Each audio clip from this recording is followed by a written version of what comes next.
News 18 India की team पहुंची है अर्द में, उस जगह पर जहां पर बैलिस्टिक मिसाइल गिरा है। ईरान की तरफ से जो बैलिस्टिक मिसाइल दागा गया, ये आप देख सकते हैं क्या हाल यहां पे हुआ है। यही वो एग्जैक्ट स्पॉट है, लेकिन इर्द गिर्द इतनी तबाही हुई है कि जिसे अल्फाज में बयां करना मुश्किल है। मैं दिखाने की कोशिश करूंगा आपको इर्द गिर्द क्या हुआ। ये जो आप बिल्डिंग्स देख रहे हैं, ये सब तबाह हो चुकी हैं और इर्द गिर्द तकरीबन 1 किलोमीटर के एरिया का हाल यही है। तो ये वो जगह है जो डायरेक्ट हिट हुई है, यानी इसी पे मिसाइल गिरा है। और ये इर्द गिर्द देखिए मिसाइल गिरने के बाद क्या हाल हुआ है। ये अर्द है, डमोना में भी काफ़ी तबाही हुई है। और ये वो जगह है जहाँ पर करीब 150 लोग घायल हुए हैं और उनमें से 10 की हालत गंभीर बताई जा रही है। जो दूर दूर तक का एरिया है, तकरीबन 1 किलोमीटर का एरिया, वहाँ पर यही हाल हुआ है। सब कुछ तबाह हो चुका है, सब कुछ यहाँ पे बिखर चुका है, क्योंकि ईरान की तरफ से अब ऐसे मिसाइल्स का इस्तेमाल किया जा रहा है जो यहाँ एयर डिफेंस सिस्टम को इवेड कर रहे हैं। एयर डिफेंस सिस्टम काम ही नहीं कर पाया और ये मिसाइल का डायरेक्ट हिट यहाँ पे लगा। हालांकि इंटरसेप्टर्स निकले थे एयर डिफेंस सिस्टम से, लेकिन वो इन मिसाइल्स को नहीं गिरा पाए, ना ही डमोना में जो गिरा और ना ही जो यहाँ अर्द में गिरा। तो उसी वजह से आप देख सकते हैं यहाँ पे किस तरीके की तबाही हुई है। यहाँ पे अभी भी रेस्क्यू ऑपरेटर्स हैं और साथ ही ADF के लोग भी हैं। आप देख सकते हैं कि यहाँ पे स्नाइपर डॉग्स को भी लाया गया है कि हो सकता है कि कोई अभी भी मलबे के नीचे मत हो, इसीलिए स्नाइपर डॉग्स को लाया जा रहा है ताकि यहाँ पे पूरी तरह से सर्च ऑपरेशन किया जा सके। तो ये इस वक्त है हाल इसराइल के अर्द एरिया का। अर्द एरिया वो इलाका है जो डमोना के साथ में है, लेकिन ये पूरा इलाका जो है इसके इर्द गिर्द ही न्यूक्लियर साइट्स हैं। हो सकता है ईरान की तरफ से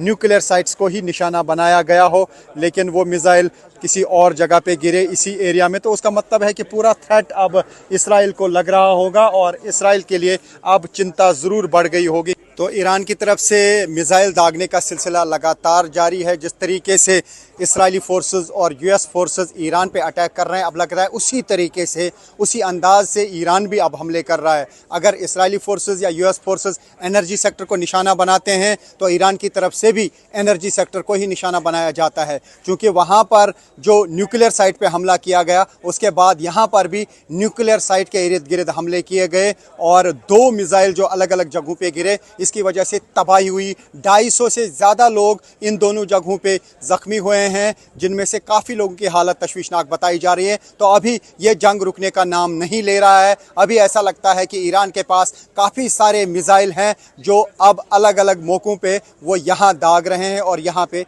तबाही हो रही है। तो यहाँ पे अभी आप देख सकते हैं, अभी असेसमेंट की जा रही है कि कितना यहाँ पे डैमेज है।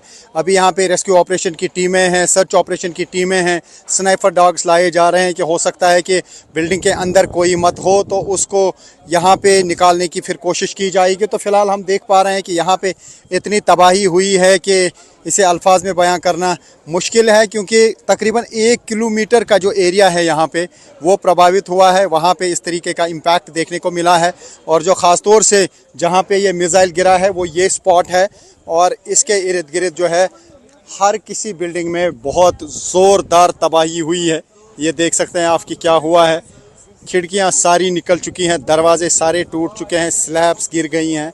तो ये असर रहता है यहाँ पे मिसाइल का।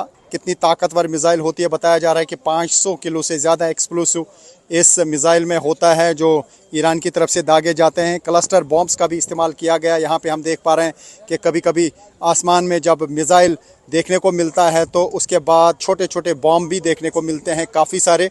तो वही है जो क्लस्टर बॉम्ब है और उसकी वजह से अलग अलग जगहों पे तबाही हो जाती है। लेकिन यहाँ पे पूरी तरह से कंप्लीट जो बैलिस्टिक मिसाइल है वही डायरेक्ट हिट कर गया और उसकी वजह से यहाँ पे सब कुछ तबाह हो चुका है।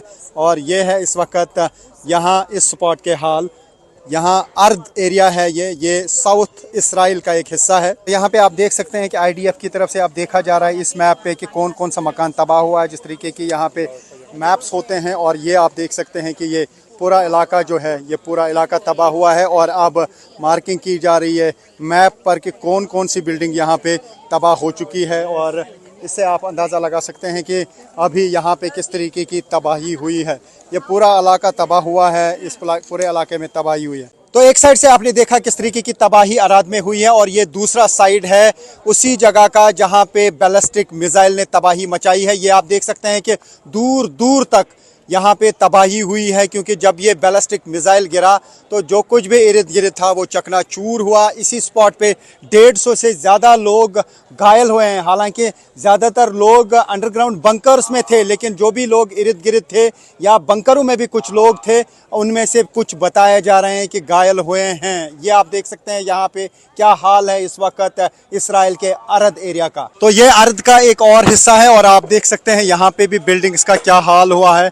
पूरी तरह से ये बिल्डिंग्स जो हैं तबाह हो चुकी हैं और यहाँ पे हम देख पा रहे हैं कि जो कुछ भी इर्द गिर्द था वो टूट चुका है, बिखर चुका है। आप देखिए कि कितना बड़ा एरिया है ये और हर तरफ से बिल्डिंग्स जो हैं वो तबाह हो चुकी है। और न्यूज़ 18 इंडिया की टीम है उस जगह पर, रियल ग्राउंड ज़ीरो पर, जहाँ पर ईरान के बैलिस्टिक मिसाइल ने तबाही मचाई है। तो ये विजुअल्स देख के आप अंदाज़ा लगा सकते हैं कि क्या हाल हुआ है यहाँ पे, क्योंकि यही वो स्पॉट है जहाँ पे ईरान की तरफ से दागा गया बैलिस्टिक मिसाइल लगा था। और यहाँ इन बिल्डिंग्स का हाल आप देख सकते हैं। जो भी यहाँ एरिया में बिल्डिंग्स थी वो तबाह हो गई हैं, क्योंकि जिस तरीके से इजरायली फोर्सेस और यूएस फोर्सेस लगातार ईरान पे हमले कर रहे हैं, अब ईरान की तरफ से भी पलटवार किया जा रहा है। इजरायली फोर्सेस की तरफ से एनर्जी सेक्टर पे ईरान पे हमला किया गया, ईरान ने रिटाइलेट किया और न सिर्फ इसराइल की रिफाइनरी को टारगेट बनाया बल्कि कुवैत, कतर, यूएई पे हमले किए। तो कहा जा सकता है कि जिस तरीके से इजरायली फोर्सेस और यूएस फोर्सेस ईरान पे हमले कर रहे हैं, अब उसी तरीके पे ईरान की तरफ से भी हमले किए जा रहे हैं। न्यूक्लियर साइट को ईरान में निशाना बनाया गया और ईरान की तरफ से उस इलाके में मिसाइल दागे गए जो न्यूक्लियर साइट के एरियाज़ हैं। ख़ासतौर से डिमोना और उसके इर्द गिर्द के एरियाज़ पे ही न्यूक्लियर साइट्स लगी हुई हैं और उन्हीं को शायद निशाना बनाने की कोशिश की गई और वही मिसाइल शायद इन एरियाज़ पे लगे। और अभी तक यहाँ पे 250 से ज़्यादा लोग ज़ख्मी हुए हैं और करीब 20 से 30 लोगों की हालत गंभीर बताई जा रही है। ये बता रहे हैं हमको कि यहाँ से निकल जाए, यहाँ खतरा है और क्योंकि ये बिल्डिंग्स कोलैप्स हो सकती हैं। तो अगर मैं यहाँ पे 360 पैन करूं, आपको मैं दिखाऊं कि क्या तबाही हुई है। जो भी आपको इर्द गिर्द ये बिल्डिंग्स दिख रही हैं, ये पूरा एरिया ही तबाह हो चुका है। ये देख सकते हैं आपकी किस तरीके की तबाही यहाँ पे हुई है और जहाँ से भी मैं यहाँ पे पैन करने की कोशिश करूँगा वहाँ पे इसी तरीके की तबाही देखने को मिल रही है। और ये वो एग्जैक्ट स्पॉट है जहाँ पे ये बैलिस्टिक मिसाइल गिरा था और ज़ोरदार धमाका हुआ। धमाके की शिद्दत इतनी थी कि इर्द गिर्द जो कुछ भी था वो चकनाचूर हुआ है। मैं इस वक्त इसराइल के अरद इलाके में हूं और ये जो आप इर्द गिर्द तबाही देख रहे हैं ये ईरान के बैलिस्टिक मिसाइल की वजह से हुई है। आप देख सकते हैं यहाँ पे गाड़ियों का क्या हाल हुआ है। इतनी शिद्दत थी इस धमाके की कि दूर दूर तक जो गाड़ियाँ थी वो बिल्कुल चकनाचूर हुई हैं। मैं दिखाने की कोशिश करूँगा यहाँ पे क्या हाल हुआ है इस पूरे इलाके का। तो यहाँ पे आप देख सकते हैं क्या हाल हुआ है। ये वही एरिया है जहाँ पर ईरान की तरफ से दागे गए मिसाइल ने तबाही मचाई है।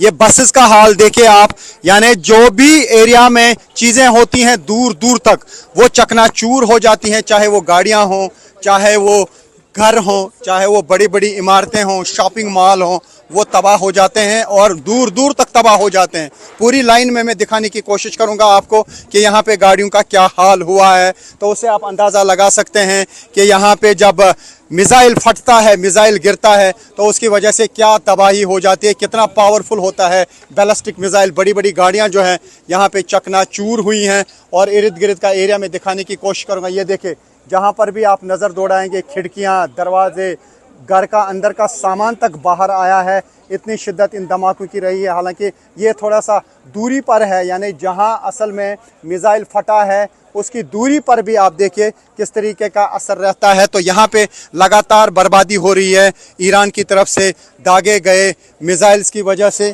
तो ये आप देख सकते हैं। मैं कोशिश करूँगा यहाँ पे आपको दिखाने की कि यहाँ पे बड़ी बड़ी गाड़ियों का क्या हाल हुआ है। ये हुआ है ईरान की तरफ से दागे गए मिसाइल्स की वजह से। और न्यूज़ 18 इंडिया की टीम है रियल ग्राउंड ज़ीरो पर, उस जगह पर जहाँ पर ईरान की तरफ से दागे गए मिसाइल ने भयंकर तबाही मचाई है।